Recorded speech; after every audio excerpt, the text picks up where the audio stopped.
Hello, hello, and thank you for joining us for the Totally Worth It podcast. This is episode number 15.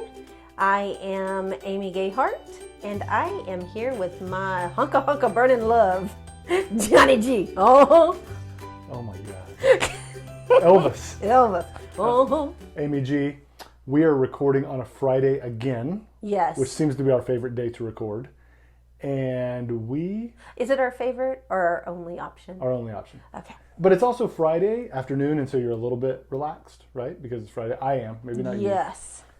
But this weekend we have a staycation. I know. Shh. We've talked about this on a few episodes, how we don't do a lot great. We don't do date nights very well. No. But we do getaways really well. Yeah. Several times a year. Usually it's a one night at a local hotel. Yeah. This weekend is 2 nights. 2 nights. And out of the blue, it was like Monday or Tuesday. It was Tuesday night. I was laying in bed. We were both exhausted. It seems like since school has started, we've just been like packing in as much as we could do because we haven't been able to do it. We haven't been able to do it. And we've got Jack and Driver's Ed, yes, which is by us, which is a couple hours a day, and it's brutal. We're close to the end. Yeah. But everybody is tired. But Tuesday night, I was like, let's go out, or let's spend a night away. And you were motivated because you saw Jamie and Aaron have a getaway. Yes. Yes, I knew that. So I'm thinking, God. And let's face it, like, it's expensive to go. We get that totally. Not luckily you travel a lot, but that is one of the perks of you getting to travel, is that we do have points that we can use for things like that. This so happened to be, I found an old gift certificate that expired Christmas. Last November. November. And I called them and just told them the situation. They extended it. Awesome. So 2 nights free. So we're about to go. About 12 miles away. After we record this. Yep. We're out of here. We're out. Peace out, homies. And so episode is over. Bing. Episode is concluded. Going. No, but then it took an act of Congress. Not really. No. It took a lot of coordination for you to be able to confirm. It took a few days to say, yes, we can do it. Yeah. Or can we go 1 night? Can we go 2 nights? But we're out. We are out of here. We're out. And we have set out the medicine. We may not leave the room. We may just sit there with the TV on. Doing nothing. Yeah, for sure. It'll be great. All right, we have an amazing episode today. Really we have one of the most unique guests that we've ever had. Very dynamic. Very dynamic. Yeah. And what he speaks on, and he's very well known. His name is Garen Jones, and we're going to introduce him at the end of the episode. Stick around. He's later in the episode. You will want to hear him because he's awesome. But Amy and I have a few things to share before we get to our interview with Garen. Yes. Amy, our sponsor, continues to humor me because this week I'm going to talk about something related in the next segment. What's the next segment called? See, what had happened was... All right. Wait a minute. We don't discuss toilet paper related activities. I know. But one of the things that I see what you did there. But. Slater. One of the things that I saw trending on... it wasn't even trending on Twitter. It was a news story on Twitter, and it's at the very top. So when you're going through different news stories on Twitter, different pages, there's an entertainment section and a sports or whatever. One of them, the very top, had a video that taught you how to take the perfect toilet paper related activity. Come on! I promise. So we have now coined this... TPRA. It said toilet paper related. No. Oh, good gosh. Nobody knows that. Sorry. Nobody listens to us. No. Confirmed. But how to take the perfect thing that we don't talk about. And I'm like, you've got to be kidding me. And it's an animated video, and it's really well done, and it's hilarious, but so uncomfortable at the same time. So I click on it, and it's telling you, literally, how do you take the perfect toilet paper related activity? And so just a couple of the suggestions. Are we running out of things to write about or create videos about? Here's the first thing that you can do. John, we're going to talk about this? Do you know what the first thing you can do is? Moo like a cow. John, this is... I promise. It's on this science-based video. Science-based video. It says it's based on science. You can moo like a cow. It gives you different sitting positions. Squatting is the absolute best, by the way. And then, of course, it talks about your exercise and diet. But when I start watching this video, first off, I start laughing. Then I get uncomfortable because it's got graphics of different things that can happen. And I'm like, is this really going on? And then the first suggestion is moo like a cow. I don't what did it say? Why does that help? It opens up stomach things going on. It's official. We've run out of stuff. We have run out of stuff. But it was the top video. I saw it yesterday, and I'm like, this can't be real. It's got to be a slow business day. It was the top one again today, and it's got all of this activity going on. People are really interested. They want to know how to do this better. Are they, or are they bored? No, there's plenty of things going on in the world right now. I don't know. Not if this is what we're doing. If this is what we're writing about. Maybe you should read it. Maybe you need to be interested in this, and you don't know you need to be interested in this. All right. I can't talk about this anymore. I am done. This is totally crossing the line. I know. I can't. But I thought it was funny, especially with our sponsor being Real Paper. I'm like, I gotta go watch this video. It's a funny video. I'm not going to watch the video. I know that you're gonna watch it. You're gonna say that you're not gonna watch it. You're gonna watch it, and you're gonna be amazed. Let's talk about this. If I say I'm not going to do something, I'm not going to do something. Don't tell me what I'm going to do. I'm going to report back on next week's episode about when I walked in on you watching this video. Well, better than walking in on me doing a TPRA. Whatever. Is that all you've got? Is that what you brought today? That's all I've got. That's the funny. We said we were going to bring something funny and light. We needed to bring light. We did. I do want to give an update on the story from last week that I gave about Daniel Prude, which was very heavy. The main thing that I wanted to report is that nothing that I said last week seemed to be incorrect. Well, I was worried. That is because I kept one. getting right. This story was really almost unbelievable, and so I was worried even throughout the week. I'm like, man, I hope that I didn't misrepresent that. So as I got more and more information, I didn't say anything that seemed to be incorrect. I still want people to call me out if you think I did. But you forwarded me a podcast from earlier in the week, and it's from The Daily, which is a really popular podcast. They did a 30-minute segment, I think it was on Tuesday, and the title of the episode was What Happened to Daniel Prude. So everybody should go, I listened to it, everybody should go listen to it because it actually pulled all the audio from what actually happened. So you hear everything. And everything is as bad as we think. So the only, a couple of missing pieces, there's a lot of information in this podcast, which is really good. It puts a light on the whole thing. A couple of things that I didn't know last week, so of course I couldn't speak on, is Daniel Prude didn't live in Rochester. He lived in Chicago with his sister, or his sister also lived in Chicago.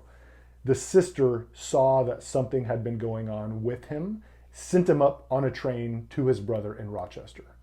His brother noticed he was just acting different, sent him to the hospital. The hospital did evaluations, sent him home after 3 hours and said nothing's wrong with him. That's when he got home, he kind of freaked out, okay? And he ran.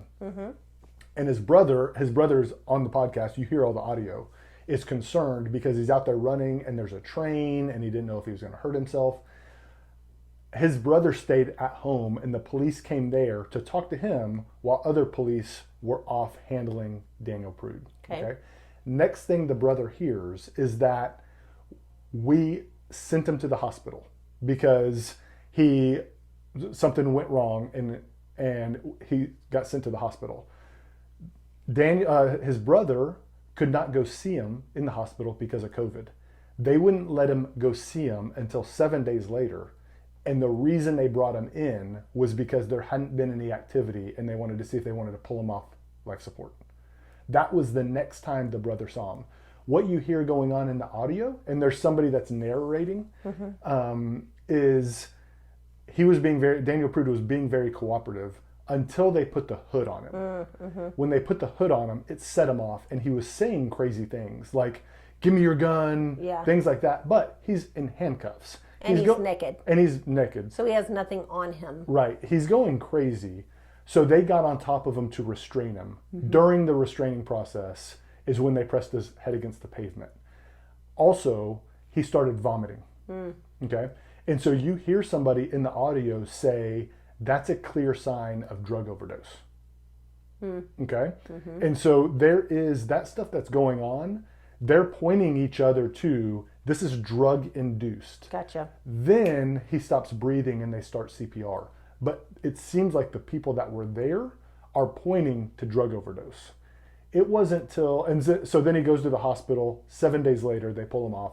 It wasn't until a couple of months later that the family receives the medical report where it says he died from suffocation. Wow.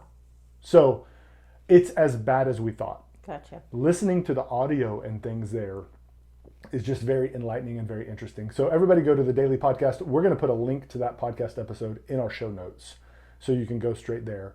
But that's the update. Is information correct? There's more to the story, but it is as bad as we thought. Well, let me do a quick update on Tamisha Beauchamp that we talked about last week. If you remember, she was the 20-year-old woman who had cerebral palsy, and she had a seizure. Paramedics came to her house, tried to resuscitate her, and at that point, she was declared dead. Okay? The paramedic, this is how she never went to the hospital. Okay? The paramedic called the doctor, because a doctor has to pronounce them dead, right? Okay. So a paramedic called the doctor at the hospital and told him what was going on. So he just declared her dead over the phone. Really? Yes. That can happen? I guess so, it did. So these 4 paramedics, their licenses are suspended right now, and they're suing to get them cleared. The family suing? The paramedics are suing, saying Yes. they shouldn't be suspended. Right. And the paramedics are claiming Lazarus syndrome, which is where all Lazarus signs from the Bible. Yeah, all signs point to death, and then people are able to come back after, trying to resuscitate and all that kind of stuff. I got a question. Yeah. I hope I have an answer. You're not, yeah. I'm not expecting you to have an answer, but it's a question that I want to know more about. When the paramedic calls the doctor, the reason for him pronouncing over the phone, is it because that's a common thing to do? If the story lines up to death, they just go ahead and pronounce. Or were they trying to save time or find a shortcut and just avoiding the hospital? I don't know. It seems to me like they should automatically go to the hospital and not just go straight to the funeral home. Or is it a morgue, or I don't know where you go. Funeral home. Yeah, I would say so. Cole Funeral Home came straight to the scene. Okay. Or the paramedics took her to the funeral home. Why can't I say funeral home? And that's where she was for over 2 hours. In a bag. And it wasn't until the embalmer opened the bag and then he called 911 because he saw her breathing. And so a grandmother of this lady said that she saw her breathing when they put her in the body bag. Still at home. Yes. That we don't know if she said anything. Right. But also, one of the funeral home workers thought he saw signs of life. And the paramedics said, well, doctors already declared her deceased, and, she's been this way for 30 minutes. She's gone. Yeah, they're good. Sorry. So they took her to the funeral home. That's what happened. Tamisha is still in critical condition. She is on a respirator, and she only has brainstem activity at this point. So it does not look good, but let's be praying for Tamisha. Yeah. There's a missing piece that seems like... It could be in my reporting. I'm not going to lie. I don't think so. Because it's a very real chance. It doesn't seem like it's in your reporting, because it seems like there was just a step that wasn't taken, which is go to the hospital. I'm curious. Is that common? I mean, I don't know. I could see if somebody had gotten clearly not alive. Yeah. By whatever. And so maybe that was the situation. They thought it was clearly not alive. That doesn't. I'm talking clearly. I'm talking like I don't want to go into more. No head. Yeah, like that's what I'm thinking. So I could see that. Yeah. But if this person had a seizure and passed away, it seems like there needs to be a mandatory step to go to a hospital. You would think. I don't know. I've never. You research that and get back to us really next don't want week. Okay. All right, I got something. Okay, let's hear it.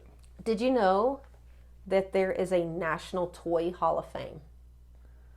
I think it's in Ohio. Just because that's where the Football Hall of Fame is? No, because I think I've seen it. It's actually in Rochester, New York. Oh, okay. Okay. Another story about Rochester, New York. I think that's where Daniel Prude was. Oh. I think we're supposed to visit Rochester for some reason. Maybe we're not. Okay, so they just named the 2020 inductees to the Toy Hall of Fame. Okay, I'm going to guess. How many are there? There's 12. Oh, okay. I just want to guess one.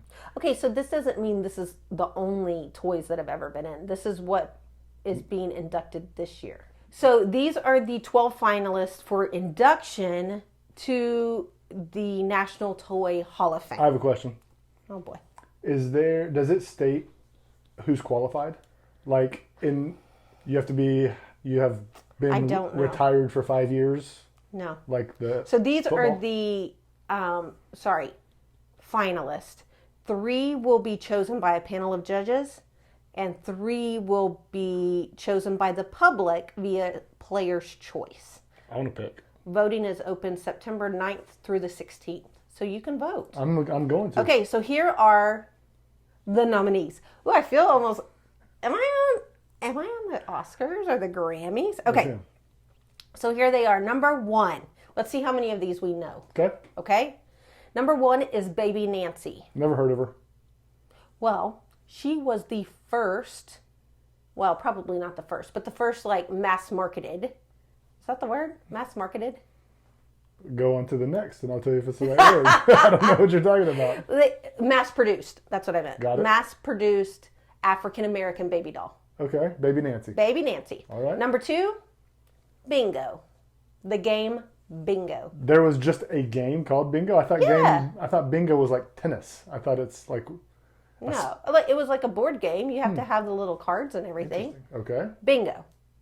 Pretty famous. They should get in. I think that that should be a unanimous vote. Unanimous. Okay, the next is Briar Horses. You may not know what this is, but I know what Does this it have is. the real hard hair? Briar horses are very hard. They look they're very popular amongst collectors mainly. Okay. So, pretty good. Next one, Jenga. That's a classic. It's a classic. It's a good one. Okay. Yeah. I like that. The next one is Masters of the Universe. He-Man. Oh, that's not Hall of Fame worthy. How do you, what? It's cartoon Hall of Fame worthy. Yeah, but the toys, the action figures. Yeah, but they're The not known action for the figure? Yeah, but they're known for I think that they're known for the cartoon. I don't know. First off, our kids have never heard of He-Man, which automatically means they shouldn't be in. That's dumb. That's dumb thinking. Is it? They probably don't know what a pogo stick is, but it should be in. Yeah, you're right. I usually am. Okay. The He-Man, I would vote for the cartoon to go in the Hall of Fame, but not the action figure. Next, My Little Pony. Definitely should go in because their commercials were very memorable. My Little Pony. Yep. Okay. Risk. The game Risk. I am not a Risk connoisseur. I don't think I've ever played it. I know the name Risk. I would have told you it's a board game. I have no idea what the game is. It's card. No. It's like a war Nations. game. Yeah. I did that as a kid. Ooh, we should get it for Slater. It was a really cool game. Probably not Hall of Fame worthy, but I do remember it. Where, I think I remember it had nations and you tried to take over nations. Okay? Gotcha. Next, Sidewalk Chalk. Okay. That's a toy? I mean... it's a given. Yeah. Yeah, but is that a toy? That seems like I don't know. Okay. Well, I have Sidewalk no Chalk. argument there. Next, Sorry. The game Sorry, where you Yeah. push the button, the bubble. Same as Risk to me. I could have told you it's a game. No idea how to play or what it looks like. Well, the next one is Tamagotchi. Never heard of it. It's a Japanese. You know what it is. I think it was called something different. I can't think of what it was, but Was it it's called Uno? No, it's like a little oval shape electronic, and it's on a keychain, and you have to like keep your pet alive. What? Remember, this was No. popular a while back, but you have to like make sure you feed it every like 3 hours or it dies. That sounds horrible. Yeah, dumb. That doesn't Anyways, sound like a fun game. the last one is a for sure Yahtzee. Oh yeah, Yahtzee. Yahtzee's a good one. What about the one where you roll pigs? Remember the one? Pass the pig. No, it's like Yahtzee, and you roll the pigs. It's called Pass the Pig. No, not the one I'm thinking of. There's one that you roll, and the They best. got to be up or down or something like that. But the most points is if you get them in the uncomfortable position. Stop it. I'm serious. You're gonna make our listeners be 18 and up. No, I'm serious. That was the one you got the most points for. Oh my gosh. I played it as a kid. All right. I think it's Pass the Pig. Definitely not Pass the Pig. I'm going to find out what it's called. We have it at Blue Sky. We have that game. Yeah. Well, maybe there's different versions. The one I'm thinking of was not called Pass the Pig. Okay. Well, that's the Toy Hall of Fame. I like it. Okay. I've got one more story. Okay. I'm bringing it today. Come on. Virginia man gets permission to be buried in a juicy fruit themed casket. So this guy, he's 94 Hang years old. on. Time out. Yeah. Why do you need permission? Because From Juicy Fruit or from from Mars Wrigley that They owns have to give the that permission. owns Juicy Fruit. Are you texting somebody right No, I'm doing some research. now? Oh, okay. Sorry, John like was texting his friends or something. I got better So things to anyways, do. this guy loves him some Juicy Fruit. He Okay. is known for Juicy Fruit. Where it came from is that he was in World War II. Okay? Mm-hmm. And the Mars Wrigley Company actually stopped selling Juicy Fruit in the United States and shipped all of their products to the service people Really? in the Army. And that's where he like grew this love for Juicy Fruit because it was like something from home, right? Yep. So now he goes, anywhere he goes, he hands out packs of Juicy Fruit gum. So now he is going to be buried in this yellow casket painted like Juicy Fruit. Because he's got to be like one of the greatest Juicy Fruit ambassadors that they have. Yeah, he's 94 years old. Like, this is his thing. That's his thing. His name is Suddy Economy. Is that the... I love that Weird. name. Suddy Economy. So, Oh my gosh. yeah. Pretty cool, huh? That is so cool. What would you want your casket painted? I don't- Not Juicy Fruit? You know, anything related to me being in a casket, I really don't care. Truth. I just don't. It's truth. I Well, just don't. that's But all the news I've got today. You know what it makes me think of is one of Mabry's favorite people is Jack's best friend's grandfather. Yes. And I'm not gonna say his name. We just call him Grandpa. That's what Mabry calls him, is Grandpa. He's known to her everywhere he goes. He passes out Dum Dums, and if you've followed, It got Mabry on Dum Dums. yeah, if anybody ever follows Run Mabry Run, you probably know that she eats Dum Dums the whole time that she runs. And that's what got her on Dum Dums. But he always has a pocket full of Dum Dums that he gives to every kid wherever he is. We always see him at games. That's his thing, is he passes out Dum Dums. And I love it. When I'm a grandpa, I want something like that. I want to give out You something. want a niche. I want a niche.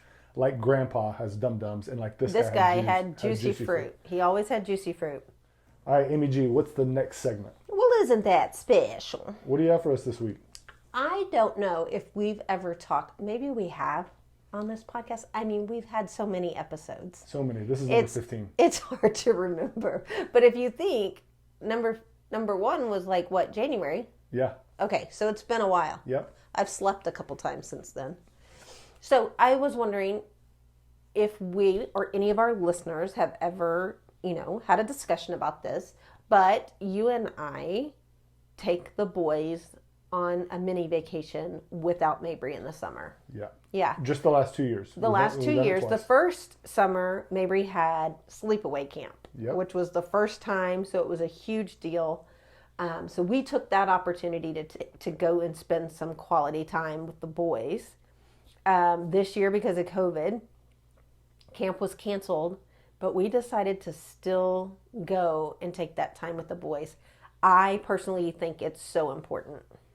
So important. And I remember posting, and on Instagram, I posted this while we were on vacation, and actually ended up getting a lot of correspondence just from people about how I can't help but feel guilty. And I know I'm speaking for you as well. We feel guilty because we are technically on family vacation without the full family. And you can't help feel guilty And I didn't feel okay about it until I felt okay about it. What I mean by that is I feel guilty, and that's okay. Yes, it and is. then I could be okay. That makes sense. Yeah, and actually, a person that you and I are both connected with that has another podcast, we're connected with her on Instagram.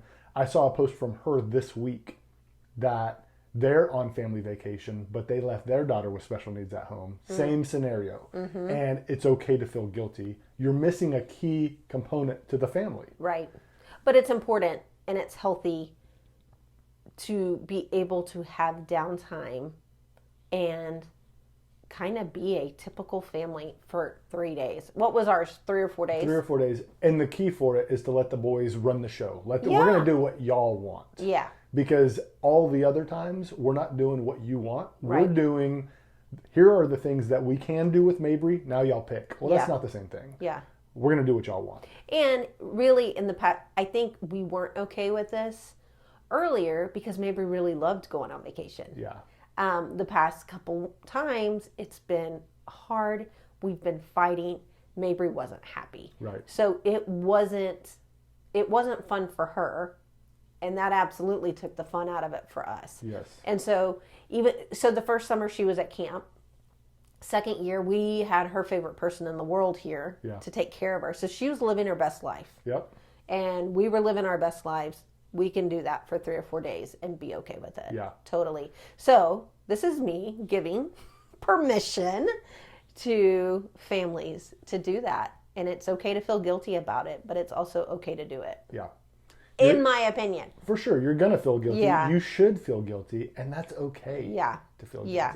And I was better about it this year. Yeah. The first year I was like, oh gosh, it was hard. But I hope that it will get easier as we go along. Yeah. Yeah. Yeah. And it's not like we'd go like on roller coasters. Like we wouldn't do that because that's what Mabry would want to do. And our boys don't want to do that anyway. No. Yeah. But you know what I mean? Like Yeah. we're not going to do her favorite things on our vacation just to.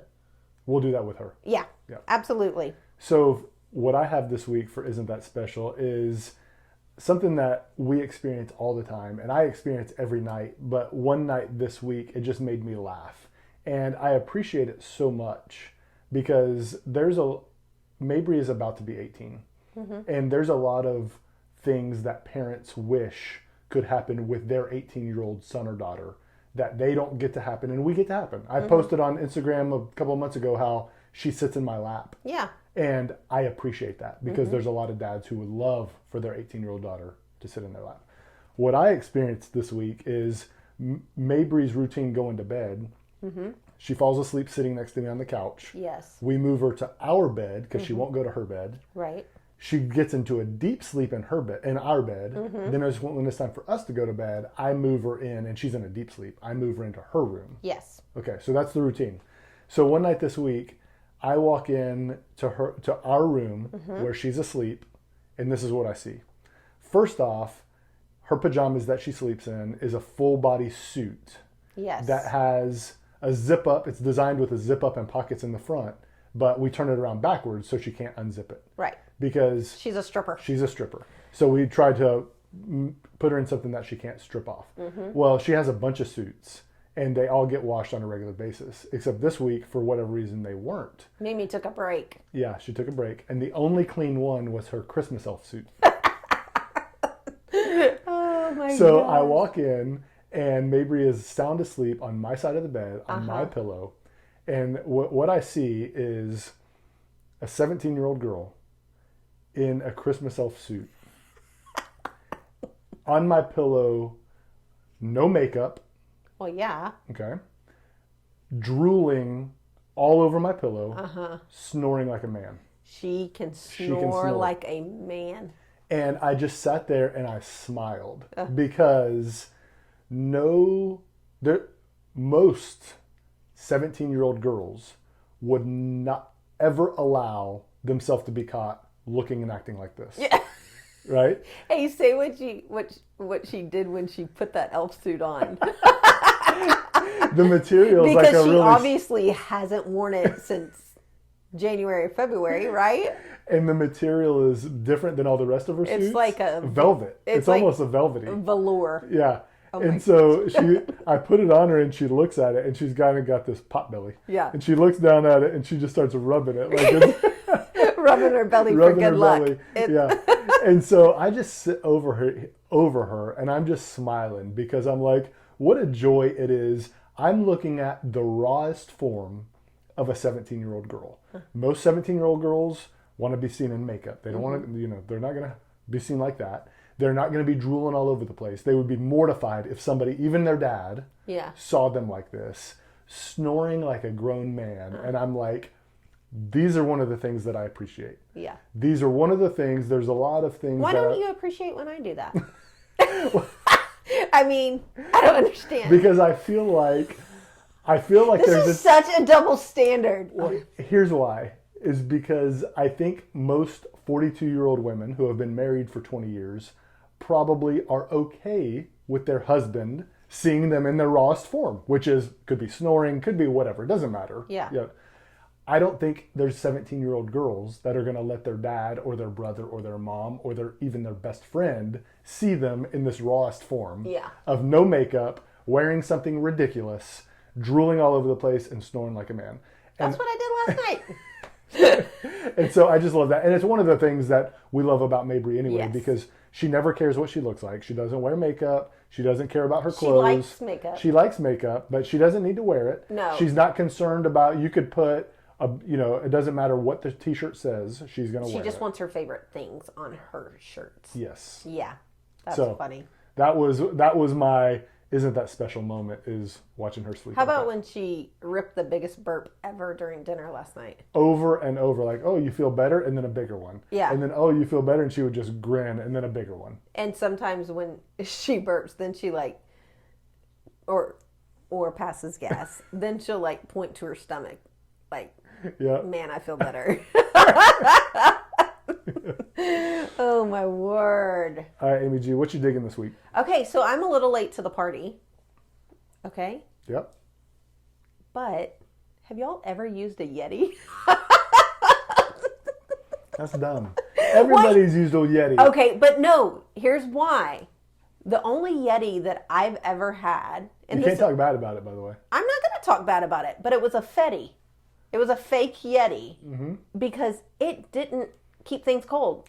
And you didn't know it until I didn't know. So this whole time I've been like, those things, why do people love them so much? Because, I mean, this thing said Yeti on it. Yep. But there's no way. And I've been using one for years because I'm a coffee drinker. So since they came out, I've been using them.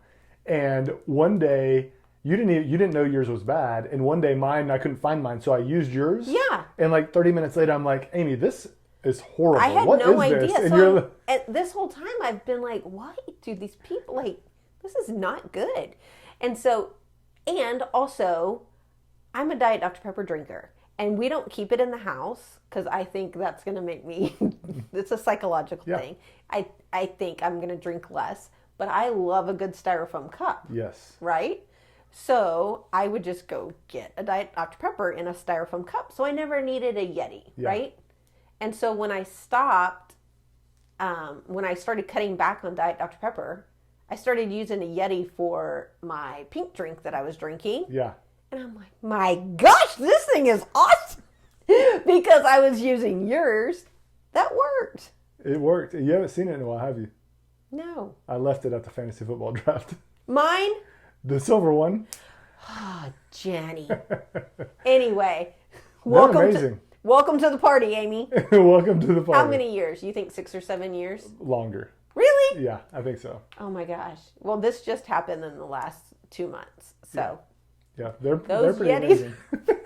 are pretty amazing. Have y'all tried one of those Yetis? Have y'all seen these things? Hey, have y'all ever used sidewalk chalk?